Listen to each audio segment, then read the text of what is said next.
Ir kągi kortos žada jum šią dieną? Žiūrim. Šestiorkė. Tai gali būti trumpa, ilgai laukta, bet netikėta kelionė. Tarkim, į parduotuvę ir atgal.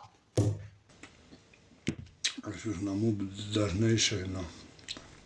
Ką mums rodo sekanti korta? Dvejetas. Tai reiškia menkavertis pirkinys, nebrangus.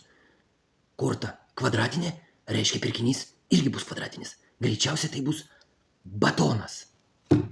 Man patinka vieną batoną pavalgyti. Pereinam prie sekančios kortos. Karalius. Storas pilvotas karalius.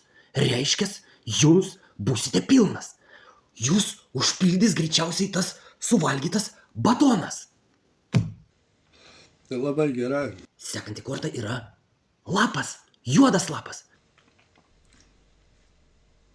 Vadinasi, jums trūks popieriaus kažkur.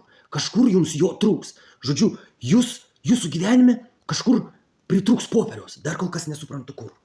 Žiūrėsim, ką parodys mums sekanti korta. O ji yra bartukas. Jaunuolis su išspurvintom rankom. Ką tai galėtų reikšti? Gali būti, kad jūs pripirkote batono, privalgėt jo, jų išpūtė pilvą, jums pritrūko popieriaus ir jūs pavalėt rankomis. Pochui. Štai tokia dienos prognozė. Ai, tu nuo.